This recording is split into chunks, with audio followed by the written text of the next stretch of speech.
Welcome on in, golf fans. It's your boy Gsluke here with our round one prop stream for the Rocket Mortgage Classic. Gonna get you guys ready for all of your exposure tomorrow with a look at the Underdog and Prize Picks boards. We'll talk through weather, some of the averages from 2024, all to get you ready for all of your props for tomorrow. So any sort of deep dives that you guys want in the chat, feel free to go ahead and let me know. We can go through all of those together, any sort of bets that you want me to deep dive. And I also have to make sure I get up these averages. So just 1 second. I want to make sure that we have those to go through here in a second. And yeah, hopefully your night's going fantastic, first of all, while we have this little bit of a side.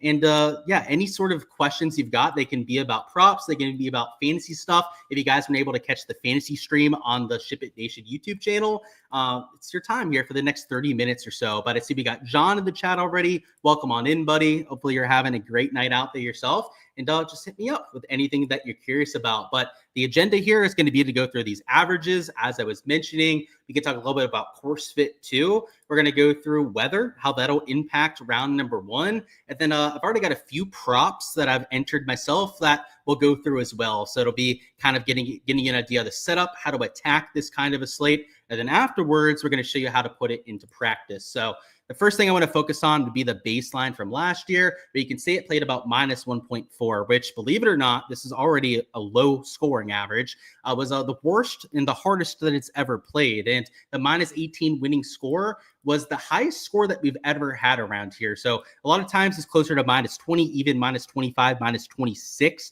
that you see winning this thing. And the scoring average over the 4 rounds can sometimes be close to minus 2, minus 2.5. So with the kind of rain that the area has gotten, we're going to go through this forecast for Friday, which you can see looks pretty calm. A little bit of rain that they are expecting to come through, but with calm conditions and the rain that they've gone on Monday and Tuesday, this golf course is going to be scoreable. It is going to be soft. It's going to be easy to hit fairways and greens. And without any sort of wind out there, it's going to even add on top of that, because in 2024, it wasn't quite as soft as what we're going to have for tomorrow. And it was a little bit windier as well. So I think you could see it play past a minus 2 scoring average. And if they have to play lift, clean, and place, which is possible, and the reason I want to point that out is because you have an inch of rain coming in around 4. A lot of times they'll play it safe, especially with how saturated the golf course is anyways. They'd rather play it safe than get guys complaining about mud balls after the fact. The scoring average, if it's, lift, clean, and place, could be closer to like minus 2.5. So I would expect these guys to shoot minus 7, minus 8 rounds relatively commonly tomorrow. Scoring average, though, probably closer to that minus 2 mark. And the effect of that would be felt across the board. Birdie average probably going up to like 4.5 per round. Bogey average probably going to drop to like 2 per round. So that's why I think there's a chance the scoring average could even get to like minus 2.5. Because, if I had to give you my projected averages ahead of time, like I said, 4.5 birdies, about 2 bogeys or worse per round. Double bogeys do come into play around this course, but with only water in play on one of the 18 holes, they're really not that big of a part of the picture. So I do think that scoring average around minus 2, minus 2.5 is going to be the case. Fairway average could go up a little bit. It's been closer to 9.2 some years. So with the softer conditions, 9.25, 9.3 is probably where that would max out. The green average, even on some easier years, has been closer to like 13 per round before. So it was kind of weird last year where the green average was about where it typically is, like 3 to 3.1 per round, but the scoring was a little bit harder. I would say with it looking calm and the fact that it could be lift, clean, and place, green average is going to go up a bit, but I don't think it's going to get too out of hand. So just like the fairway average, I had it like 9.25, 9.3, really not that big of a difference from last year. Green average, I would expect it to be closer to like 13.3, maybe. And this would probably be the maximum I'd be willing to throw it to. It'd be like 13.5 per round. So when you're looking at some of these prop boards on like Underdog and Prize Picks, you could use that to get a good idea of what to expect. And just for completion's sake, I do want to show you guys this forecast. You can see the sustained winds max out at about 8 miles an hour, which anytime you have sustained winds under 10 miles an hour, I would call that a calm day on the PGA Tour. The rain could be a little bit more of a curveball, but the thing that makes me not worry about it all that much is that they're not calling for prolonged rain. I just tried to combine those two words there. Tough scene, need a sip of water, I guess. But you can see they're calling for it about 11, but it's only during that 1 hour. Then the same thing at 4. It is an entire inch of rain that they're expecting to come down, but it doesn't look like it's going to be like 0.1, 0.2 inches for like 3-4 straight hours. And that's when the scoring average can start to go up, is when they have to play through a prolonged storm. If anything, I mean, the morning looks like pretty much a non-factor, I would say. This afternoon storm, if they do have to take them off the golf course for half an hour to an hour, that could actually play to their advantage when they get to play the soft golf course and the calm after the storm. So I think that you're going to see a lot of low scores on both sides of it. I don't even think it's just like the morning or the afternoon that I think plays easier. I think if I had to like guess which side plays easier, I would lean towards the morning, just because they have no chance of playing in a really big storm. Like, it's only going to be a little sprinkle that comes through, which I really don't worry about at all for those morning guys. But even then, right, it would just be a guess. Like, I think it's probably going to play pretty flat across the board to about that -2, -2.5 scoring average. And I was hoping that we'd get pin locations. I'm going to go ahead and refresh this and look at that. They're hooking us up right as we go live over here, which is pretty sweet. Let's see what we're looking at with pin locations too. So I'm going to stop sharing my screen. I'm going to bring up the PGA Tour website so that we can go through some of these contours and really get a sense for what the scoring is going to look like, because conditions wise, we know it's going to be about as straightforward as it possibly can be. The only factor that we couldn't break down until right now are these pin locations, and they can have quite a big effect. I mean, if you've been here for the channel for quite some time, you guys would know that these pin locations are arguably the biggest factor that we have from round to round. And it makes a whole lot of sense, because as we'll see when we go through this golf course, there are countless examples where it can be on a high spot, top of a shelf, where there's almost no chance to hit the ball close unless you hit the perfect shot. And then on the flip side, sometimes they're in a low spot where you have a little bit of a backstop, even side slopes that can hit the ball closer to the hole, where even if you miss by 5-6 yards, sometimes you only end up a foot or two away. And if you see that on more than just a couple holes in either direction, a lot of these pin setups, they'll be kind of like fair, where there'll be some easy and some hard ones. But a lot of times, like for example, on round 3, they'll call it a moving day setup. They'll put a lot of the pins on the low spots. They'll let players really try and shoot a low score. On Sunday, they do the opposite a lot of times. On Sundays, a lot of times it'll be a slightly harder setup, because they want to make the golf course a little bit more demanding with all that pressure on the line.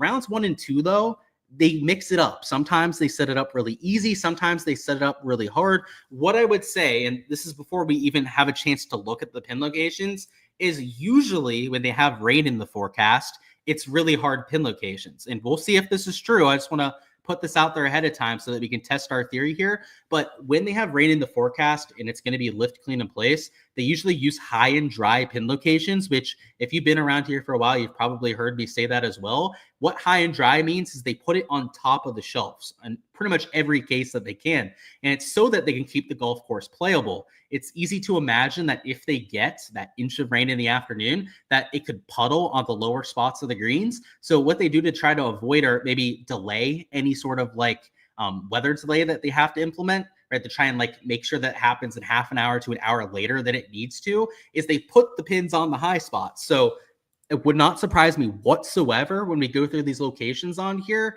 if that were to be the case. So let's look at hole number 1. It's on this left side. It's not really like back left, but about where my cursor is right now. It's not a shelf back there, but that is the higher spot of that green. I guess the true high point would be this back right corner, but back left is as close to high and dry as we could get. I would say the pin location, though, because it's at the wide spot of the screen, the portion of the green that has the most width to it, I don't think it's a super difficult pin location. Hole 2 is in this back right corner, so it is 450 yards. It is a little bit longer, but you do have some backstop that'll help players. If you can hit the fairway at 2, depending on wind direction, not much wind out there, so let's assume a neutral wind direction, just because it's going to be pretty light anyways. If they hit a 300-yard drive and they're about 150, 160 yards and in, they can use this backstop with how soft the greens are going to be. So I would say this back pin location, it's not the easiest pin that you have it to. I mean, the easiest pin would either be a front left or a front right pin location, but this back right, it's not like it's overly daunting. You do have some of the slope to the left too, this little side slope that could help you hit it a little bit closer. It's so soft though that you're not really going to see a lot of balls running on slopes. So maybe that's not going to be as helpful as it looks like on paper. I would say at 3, this front pin location is probably the easiest that you have at this hole. It's not going to be a gimme birdie by any means because you still have to control your spin to this front right pin location, but you've got no bunkers to worry about. It's not like it's a longer shot to the back portion of that green. This front right leaves you plenty of room to spin a shot back, but it also means that if you land the ball a little bit short, that you could spin it off the front of the green too, which if they do, I mean, it's going to be an up and down like 95% of the time. So it's not like it's going to play hard, but birdie does mean that you have to control that spin. You have to know what kind of shot that you're hitting into 3. Next up, we've got 4, which is in the front left. This is your first par 5. It is the longest par 5 on this golf course. So it's kind of nice that it's a front pin because if you're hitting a wedge, it's always nice to have the pin on the front so you can spin the ball back. And you have this side slope to the left going too. So, and this is one that because you're hitting a wedge shot in, you might actually be able to use that sloping to your advantage.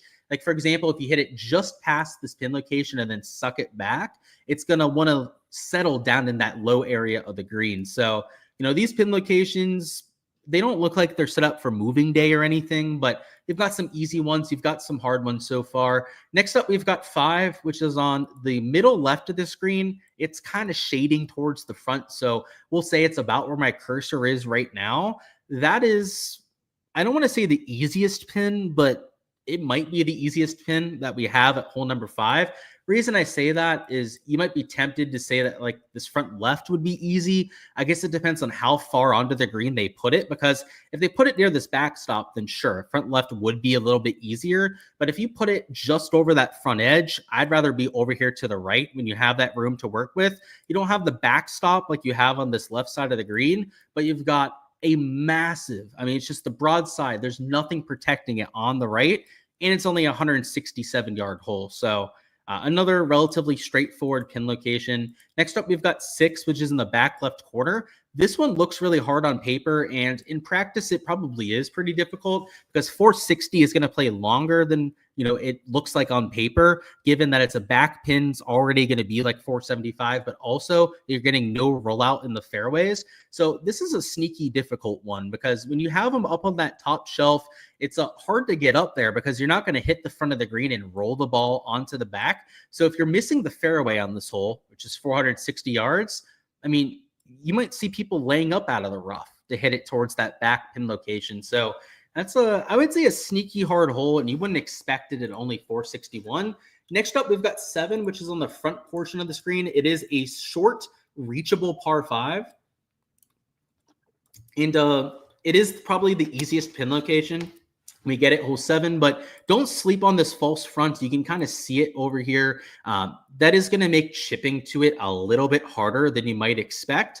But if you're going forward in 2, you hit the fairway and you're leaving yourself like 240 in, you're going to see eagles at hole number 7. There's just nothing to protect it at the front.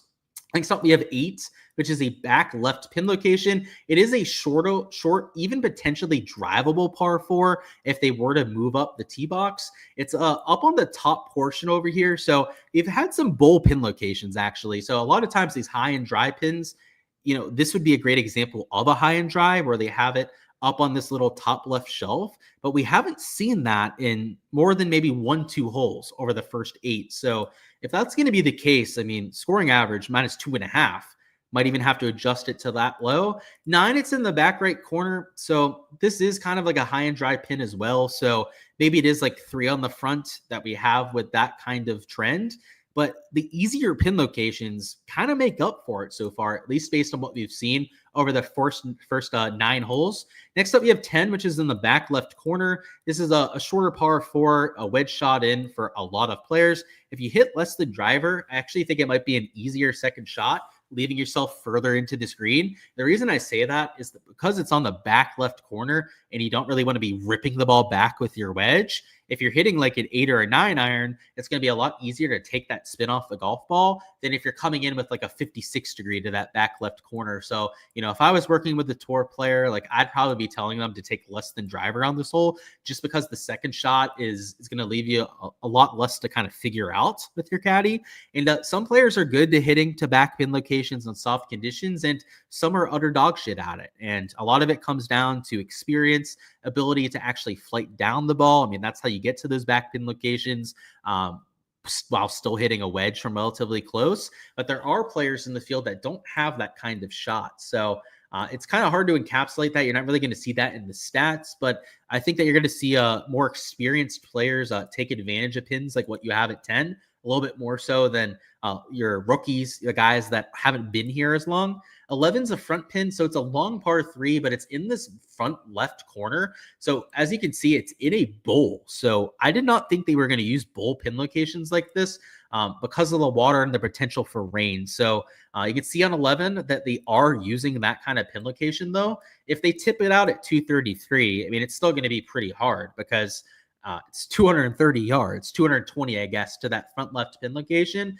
But if they move up the tee box at 11, there's always a chance they do that over the first few rounds. Then 11 could be one of the easiest holes on the golf course. So we'll have to see if they tip it out. It's probably about average difficulty. If they move it up, like I said, it could be one of the easiest alongside the par 5s. Next up, we have 12, which is in the back right corner. This is a long par 4, and this is up on a shelf. So last hole, they were giving the players a bone, giving them some slope to hit it closer to the hole. In this case, not so much. It's way back on the upper back shelf, the cookie jar, hard to grab in the back of the pantry, it seems. 13 would be on the front right corner. So this is a shorter par 4, pitch and putt with a lot of players coming in with wedge, a little bit of slope behind it to help draw the ball back. That's going to be a birdie bonanza at 13. Next up, we have 14, which is a reachable par 5, the only hole with water in play at this golf course. I would say the hardest pin that they have at 14, but this is going to be probably the easiest hole the entire week just because it's only 550 in a par 5. So, put hard pin location in quotes because even though it's, hard on paper, you're still going to see a ton of people making birdie there. Next up, we've got 15, which is in the back right corner, another shorter par 3. 2 out of the 4 are less than 160 yards. And the pin location is, I would say, the hardest that you have at 15. Like these front ones are going to play easier, but it's still going to be a relatively straightforward par 3. So, kind of like some of the other quote unquote hard holes, there's not really such a thing around Detroit Golf Club. 16 is on the right side. So it's about where my cursor is now. I would say another easier pin location than I was expecting with the kind of forecast that we have. It's on a low spot. You can even use this little bit of a backstop to help out, especially if you're a longer driver and you're leaving yourself a wedge into this. I thought that they were going to try and test them a bit more than they are, but it is a birdie fest. So I guess they're not really thinking about testing the players when it's already going to be like 25 under par. It's like, whatever, just embrace it, I guess, at that point is what they're going with. This one's a longer par 5, so it's the second longest par 5. This pin location's, I would say, a little bit easier than the last one. It looks harder, right? If you're a casual or brand new to golf, maybe you don't play, you might think that this one's harder because it's in the backside, and surely the longer shot has to be harder. But that's not always the case. When you're coming in with a 3-wood, like players will be on a par 5 like this, if they hit the fairway, that is, you want it in the back so that you can actually hit the ball close, and it will be soft. So they are going to have at least a better shot to stop the ball on the green. But when you're hitting a 3-wood, even if it's soft conditions like they're expecting, the ball's going to roll out quite a bit. So this back pin location for going forward in 2 is actually going to be easier than the last par 5 that we saw. And then finally, 18 is 455. It is tucked on the left side, which to my memory, this was like the hardest pin that you had here. So yeah, it's about where, let me see how far into it is. It's 21 paces on. So like eyeballing it, it's about right here. So the second hardest spin, I thought it was a little bit further back, maybe over this, backstop that you see my, cursor hovering over right now. It's a little bit in front of it though. So you are actually getting that to benefit you if you're hitting a wedge and getting some spin down that. But this sloping to the right, you can see all of this on the right side of the green is what makes this hole hard. Is because if you end up missing just a little bit to the right, you go the whole way off the green and into the rough, and then the chip, you're going to have a lot of green to work with, but it's soft conditions, which means that you're going to have to land the ball a lot closer to the hole than you otherwise would be. Like if it was firm conditions, maybe not like US Open firm, but like regular firmness, and you were in the right rough and you had the pin to the left, like it would be a 9 out of 10 up and down. Hell, I get that up and down like 6, 7 times out of 10, as long as it's not like 5-inch rough. If it's that long, then 1 or 2 out of 10. I suck out of that kind of stuff. But the reason why it's easier than if it's soft like tomorrow is because you don't have to land it the whole way there, right? You land it onto the slope, heck, just a little bit over the slope, and it's going to roll out right next to the pin. Whereas tomorrow, if you're in that deep stuff, you've got to land it certainly over that ledge. If you land it onto the ledge, it's going to come back and potentially even off the green.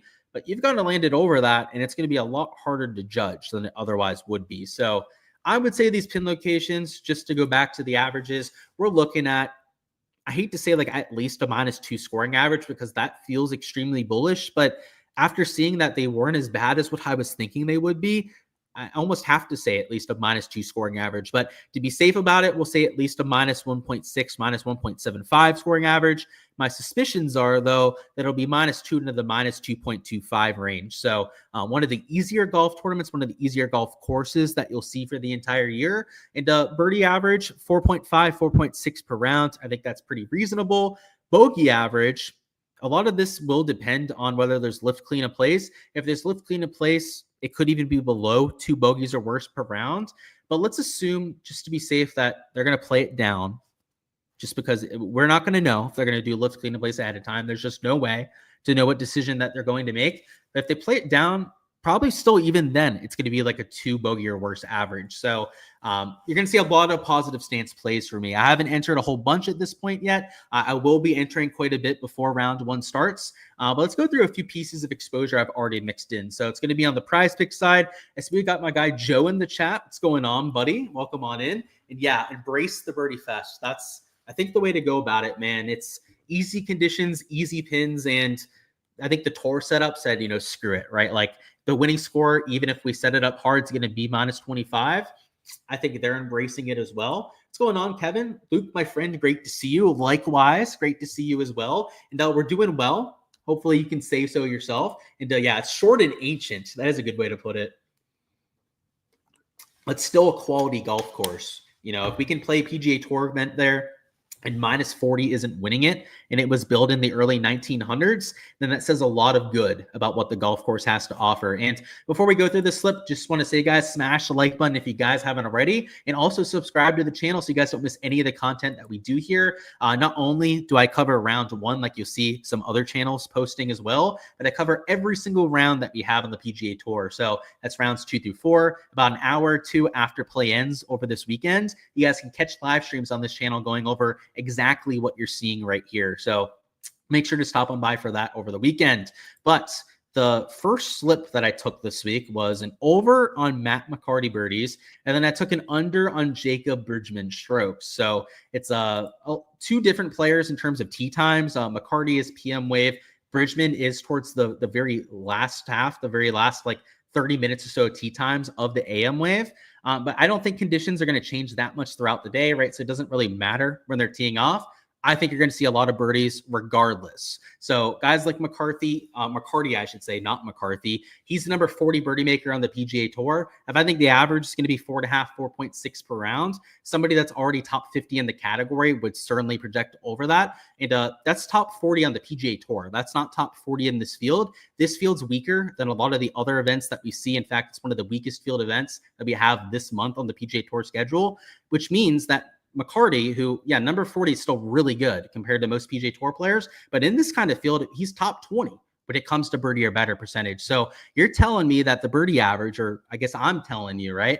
That's my projected average is like 4.5, 4.6 per round.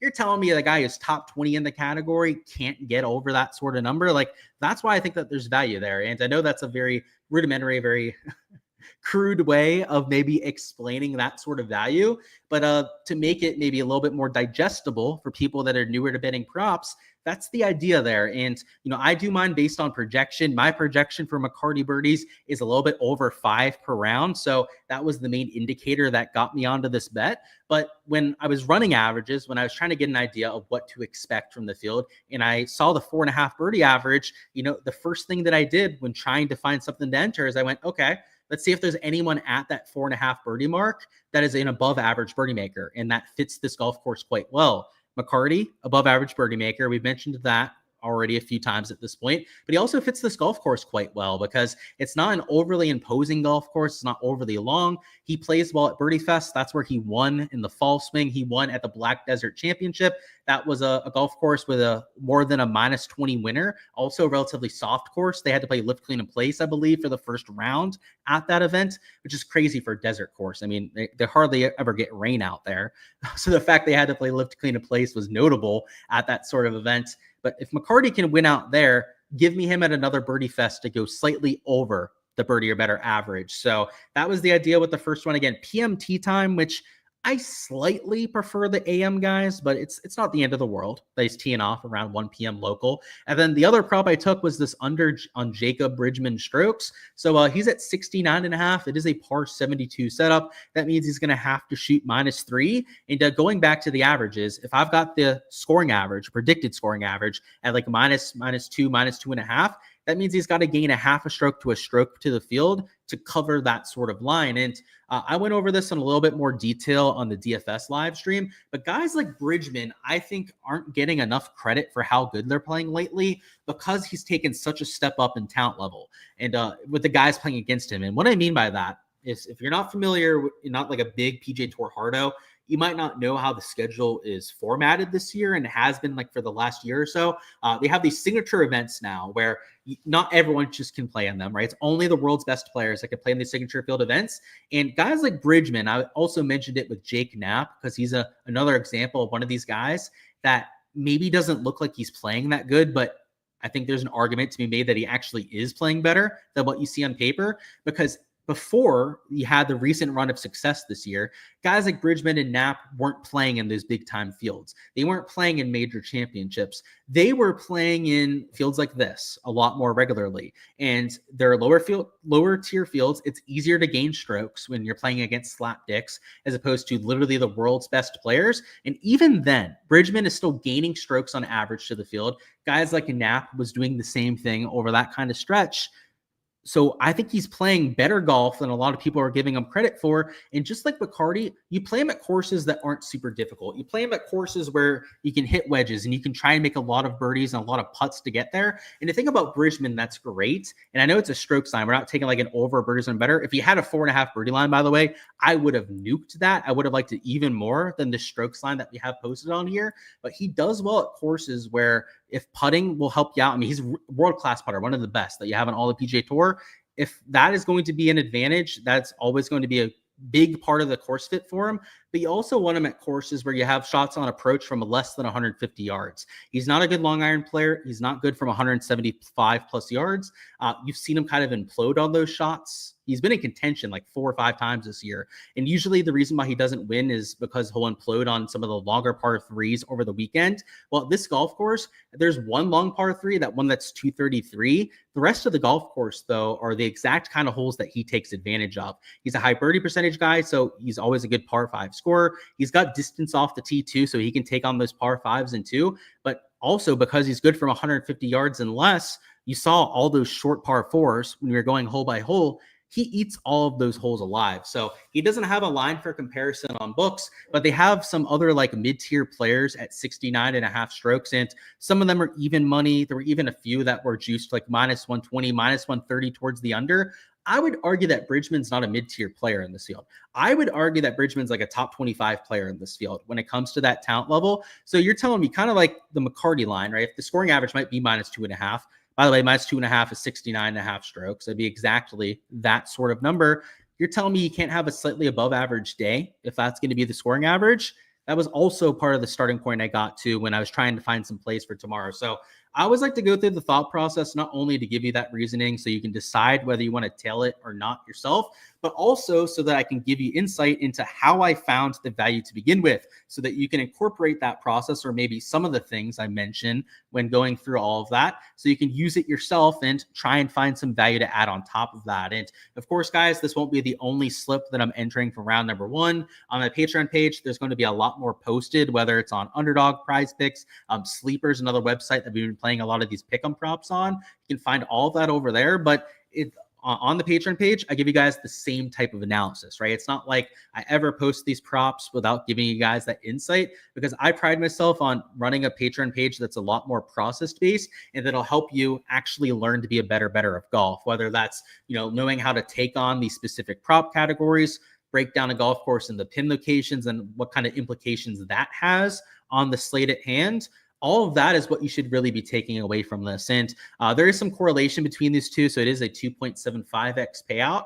But with the fact they got all that rain, I mean, it's already like the easiest course on the PGA Tour. I just can't make myself take any fades. So I tried to find guys that were about at the averages that I'm projecting that are clearly above average players. So that's why I haven't gone overboard with the exposure, by the way, is I do want to see if they're using lift clean in place, because if they use lift clean in place, that's probably a half a stroke difference right there. So that's why, I would take that scoring average from like -2 to maybe a -2.5 predicted scoring average if they go with the lift clean in place. That's why I'll probably wait for a lot of my exposure until like 7 tomorrow morning and we get that information. But if you tell me it's lift clean in place with a lot of the lines that are available right now, you're going to see me wanting to take some unders. And like, I'll just throw a few out there, like Cam Young at 69. Like, we're probably going to have to look at PM guys if we're throwing players in, just because some of the AM guys might be a little bit close to locking, right, when we get that information tomorrow. But Luke Clanton's at 69 strokes. Like, I'm kind of tempted to want to take that kind of under.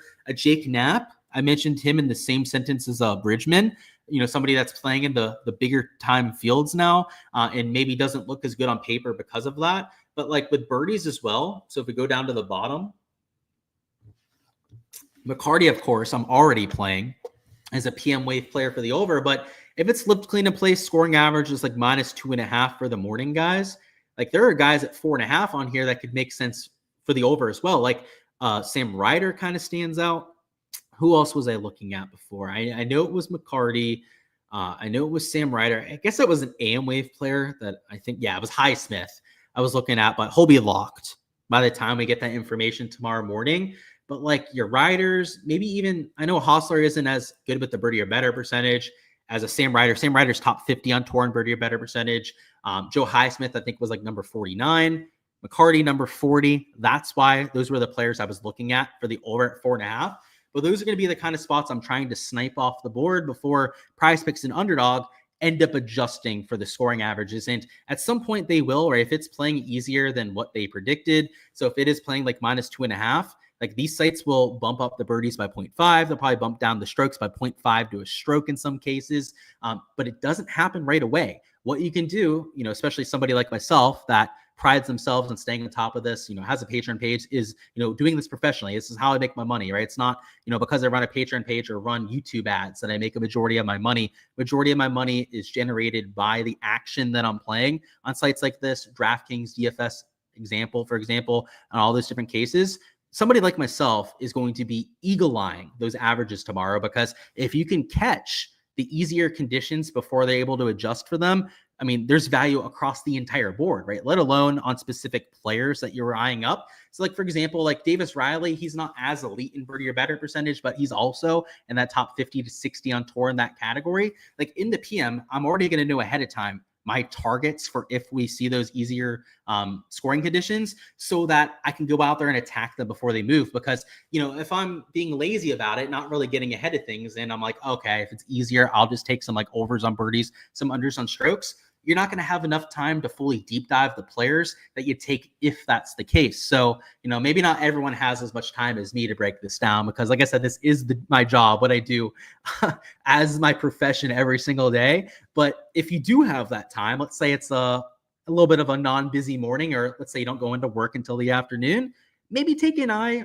keep an eye on some of the averages as they're coming in tomorrow morning, and you can do a similar type of thing. So those were the two props, by the way, that I pointed out on the Bet the Number blog. If you guys are already checking out Bet the Number and the blogs that I'm posting over there, make sure to check those out as well. I'm going to bring that up right now just to show you guys that, because I know we always get some newbies that show by, and this is a free piece of content that'll make you a much better overall.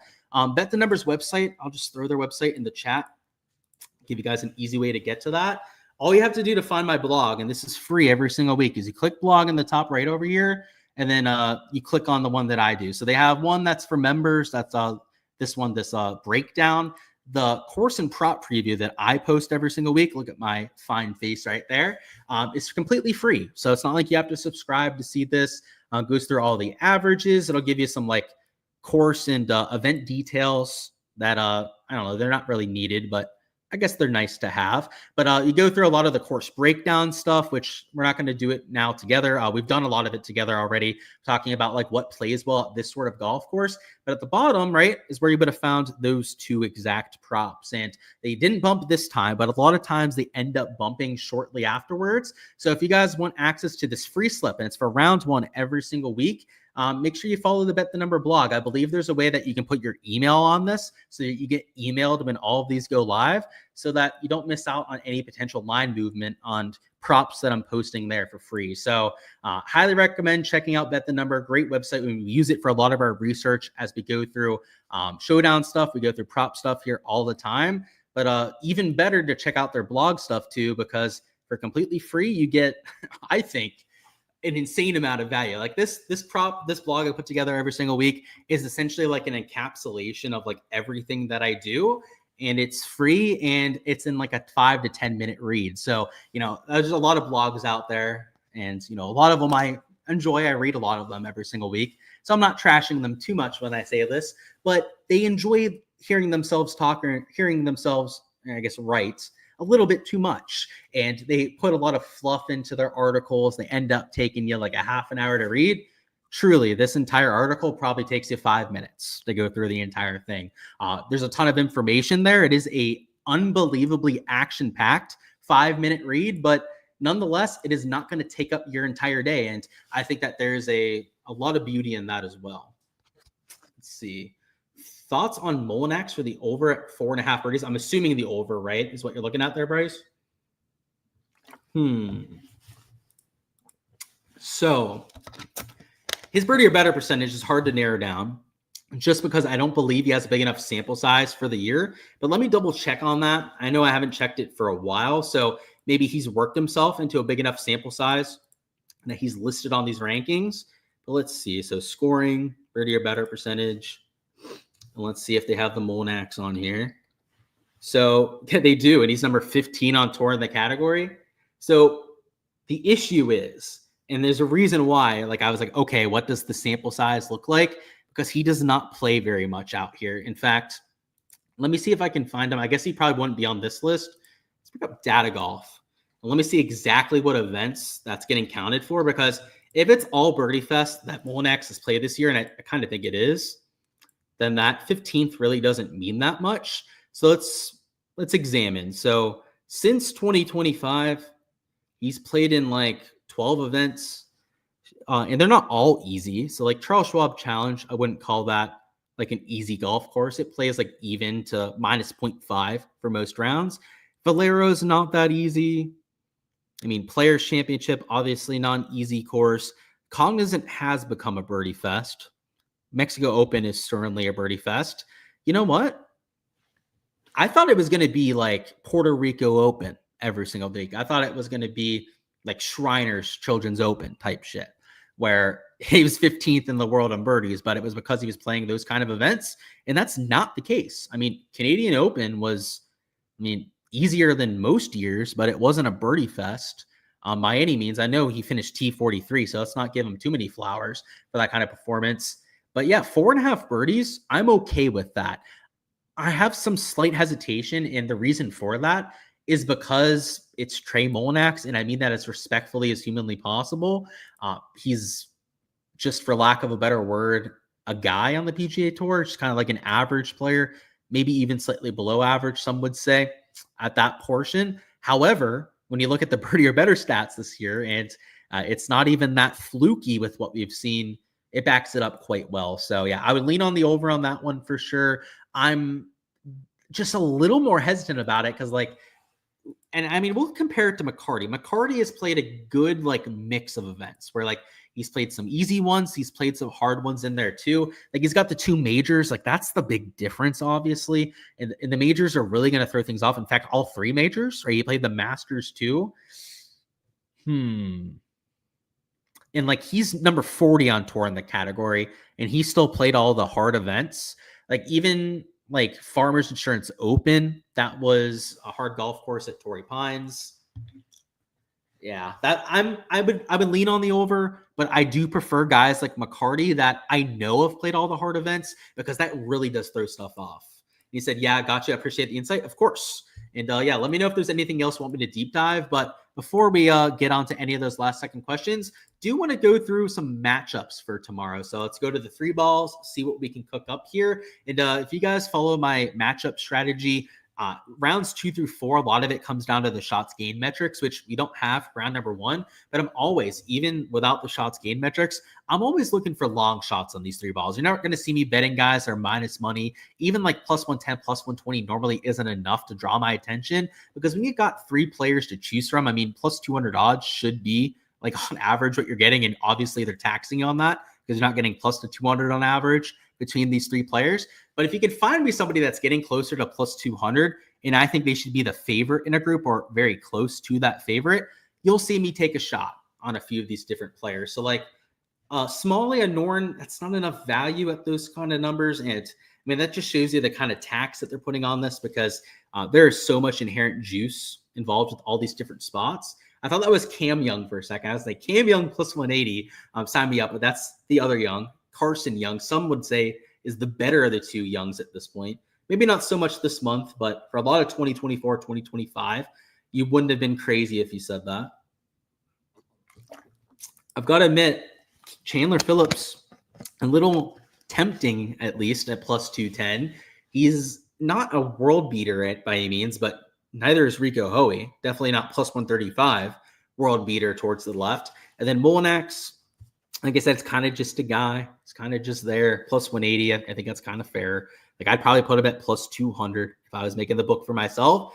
Chandler Phillips, though, he's a guy, but he's played better this year. He's a guy who has been in slightly better form. So just for example, Chandler Phillips, T15, T10, T18 finish. In fact, what does he have? 4 missed cuts on the entire year. Last 3 starts maybe haven't been as good for him, but those are the kind of players that I'll at least consider for a 3 ball like this. And I'm mostly looking for long shots like that, a plus 105. No, thank you. There's just no chance I'm going to bet that sort of number. Cam Davis, who's won here twice before, plus 210. That's at least something I'll consider, at least throw in the shopping cart for right now. It's the Listia plus 235. Form is just a little too sketchy there. Keegan said he's a little bit tired, maybe a little bit drained after the week that he's had. If he wasn't, plus 190 would be a pretty good number there, even against a Morikawa and a Cantlay. Bhatia plus 170. Wow, how is Fitzy the favorite for Bhatia and Fowler? Fowler past champion, but it does feel like the odds should be a little bit better on these two. If I was getting plus 180, plus 185 Bhatia, I would consider mixing that one in. For now, I out of all the ones we've seen so far, my favorite is probably this Cam Davis, just because of the course history and the fact that he's more than plus 200. Let's see, Wallace, Moore, Phillips. I mean, Wallace and Moore, they're kind of just guys. I mean, slightly above average guys, I guess. Phillips has won this year, though, and Phillips should play well at a birdie fest like this. Kind of like the other plus 210 that we took, who, which one was that? That was the Chandler Phillips that we had mixed in there. I know for sure I'm going to bet this Cam Davis one. As long as I can get the plus 210 or better, I'll be mixing that in on Hard Rock Bet. Phillips, Chandler Phillips, maybe those are 0.5 units bets that I mixed in. They're more like sprinkles at that more than plus 200 odds. But those are the kind of bets I'm actively looking for. I'm looking for diamonds in the rough, people that are maybe being disrespected, Like a Valimaki plus 195, like even that kind of stands out. I know the form for Valimaki has taken a dip over the last month or so, but I mean, if we take a look at the entire year as a whole, there's a good argument to be made that Valimaki's maybe had the best season out of those three players. Let's see, Celinda plus 140. I mean, what are we doing? That's got to be some of the worst odds I think I've ever seen before. He shouldn't be the favorite in that group. And I'm even a Celinda guy. I'm playing him this week in DFS, and I think they're just taking that too far. I like Potgieter, but plus 195, just not enough. Like he's extremely volatile. So I kind of understand why, he's never going to be a favorite in a 3-ball sort of format.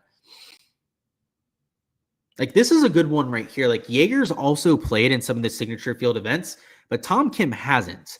And yeah, Tom Kim is the best player long-term out of these three, but for Knapp to be plus 185, like that could be another like half unit sprinkle, another like lean I'm on. Like sure, like I don't have as much conviction on it as maybe like the Cam Davis bet, but there's just no way that he should have the worst odds in that group, considering how he sets up for this week.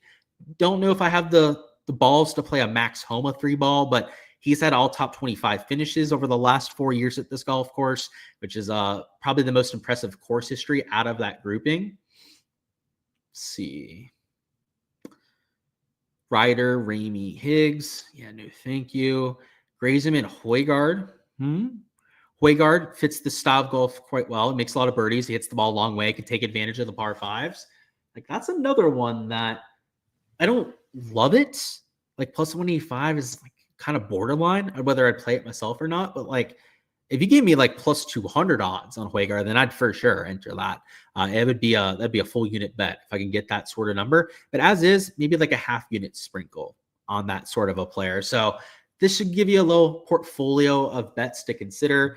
Only bet bets, whether it's for Underdog or Prize Picks, or with these matchups that you at least agree with somewhat yourself. I'm always a big proponent of that, even if you're a part of my Patreon page, for example, of only betting stuff that you actually feel confident in yourself. So like, for example, like if you read my write-up on somebody and you have a little bit of a different take on that player, like I'm never somebody to say like, yeah, you should enter that yourself, like no matter what. Like I always think that you should have some sort of control over your own action. Like for example, this drives a lot of my friends crazy, like my content creator friends that especially the ones that do prop stuff that I text and talk with a lot. They'll give me props, right? And a lot of times I'll give them props and they'll just like blindly tail them because like, I don't know, that's just their thing. They trust me on what I do, so on and so forth. Maybe it's just me, but I have a much harder time doing that. My buddies will send me stuff all the time, and I'll always be like, why do you like this? Like, what's the idea? Like, let me know so that I have a decent idea if I want to tail myself, because, if they tell me something and I don't agree with it, I don't tail it. Or if they tell me like, oh, it's just something I throw in, there's zero shot I'm going to play it for myself. So that's why I'm always so adamant about, having some sort of agreements with any bets that you're taking, because at the end of the day, you want to have a clear conscience about what you're entering, right? And like, even on my stuff, like I get stuff wrong all the time. That's just the nature of betting on 50-50 props. You're going to get quite a few things wrong when you enter as many props as what I do. But like, there's even times like where I write stuff up and I know it's not as good of a write-up. And I'll even say like, this is slightly sketchier bet than the ones I was taking before, so that people, if they don't want to get a whole massive portfolio of exposure, if they only want to focus on the stuff that I felt a little bit better about, they're able to go out there and do so. So same thing with these matchups, right? If you're, for example, like a big Razorman guy this week, then you probably wouldn't have bet against them with a Højgaard. Like I would totally understand that. Like you're a big McGreevy or Toasty guy. Maybe you don't like the Sammy Valimaki 3-ball as much. But what you can take away from what we just went through was how I was looking at this board. And you probably noticed I wasn't even like looking at the guys on the left that are closer to like plus 120, plus 130. There are exceptions to the rule, right? It's always dependent on the price. And sure, some studs probably should be plus 120, plus 130 to win their matchups for any given round. But if you're talking like, I think Victor Perez just has to be like the best example ever. You don't want to bet a slapdick like Victor Perez, who's like an average to slightly above average golfer. In fact, I think he fits this golf course quite well, so I don't want to crap on him too much there. But like, he was just sitting at the top. He was the first player in the top left, so he was just too easy to grab out, not to point out. Like, he shouldn't be plus 120 to win any matchup on the PGA Tour. I don't care if he's going against senior tour guys.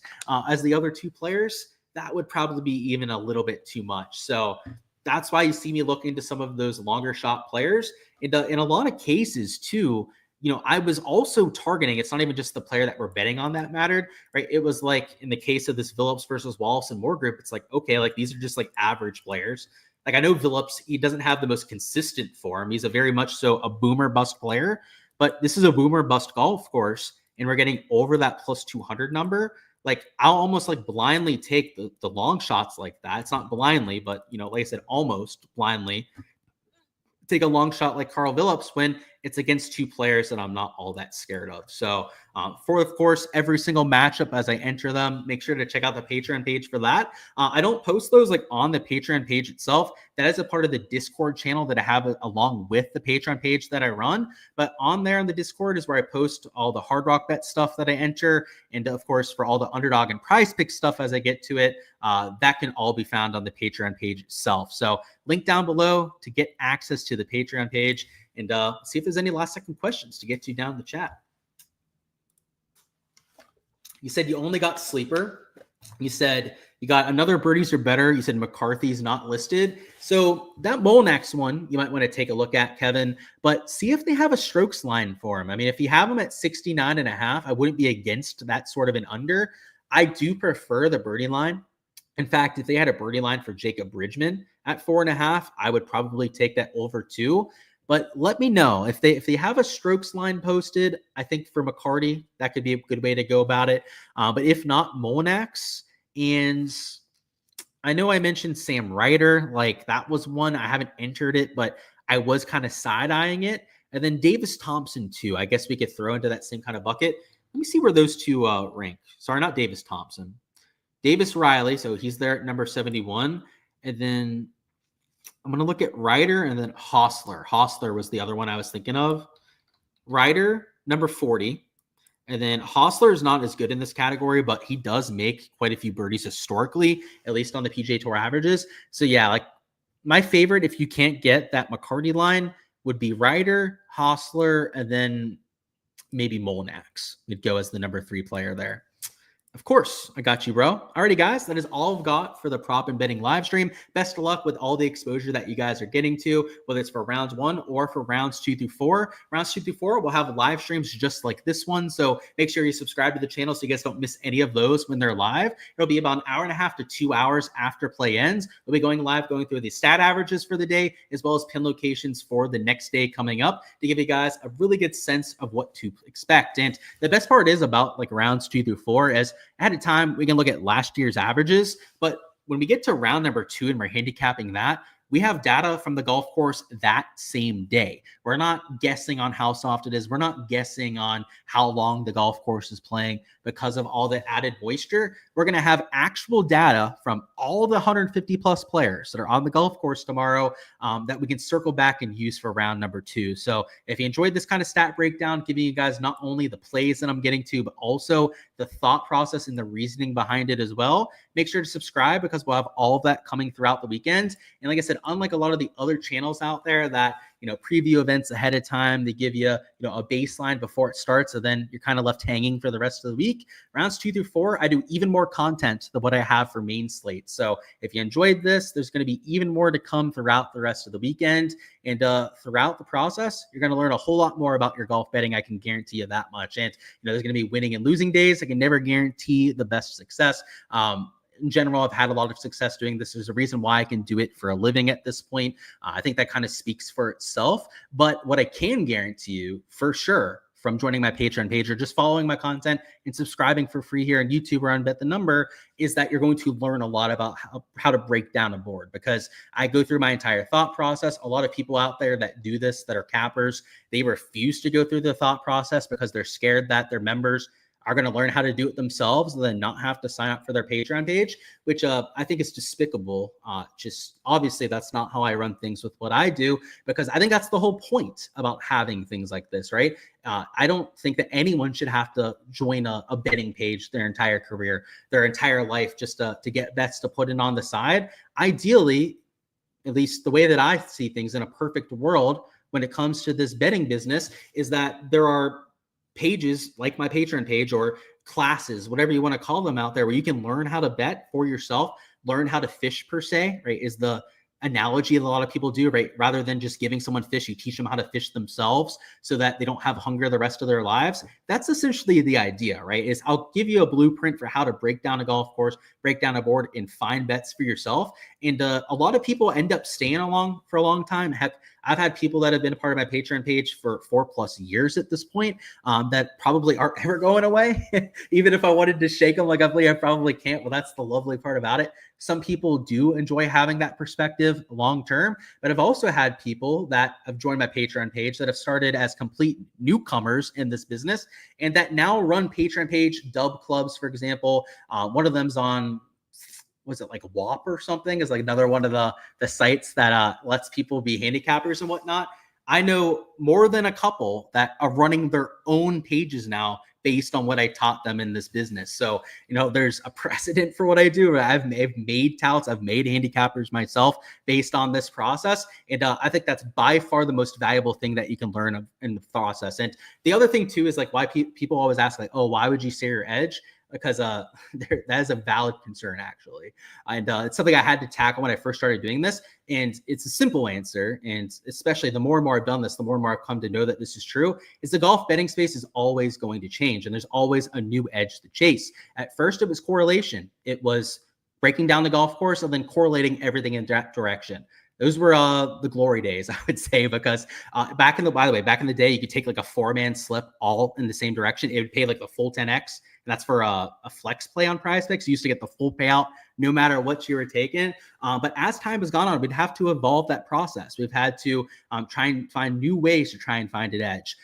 Pin locations, weather is a big part of that. And sure, the sports books learn along the way as well. But if you're constantly staying ahead of them, constantly improving your process, adding strategies to try and find that value, then you can always stay ahead of them. Or at least to this point, I've had a lot of success in staying ahead of those sports books. So that's also something that you'll learn as a part of my Patreon page is how you do that sort of thing. I'm very transparent about that too. Like if I find an edge, if I find something that is helping me find plays, I'm not the kind of person that would just like use the play. Like I said, like these other people that are touts that just like post their props and they're scared to give any of their edges away or anything like that. I fully embrace that because I know, sure, maybe at some point it'll end up getting plugged by the books, but by then I probably would have ran their pockets quite a bit using that sort of an edge. And by then I'll probably have another one anyways. Golf betting, the thing that's so great about it is we have so much available information on these players. I mean, it's truly unbelievable how many stats you can get for free on the PGA Tour website. I mean, all these categories, driving accuracy percentage, we've got birdie numbers, we've got bogey numbers that you can look at for every single player in the world.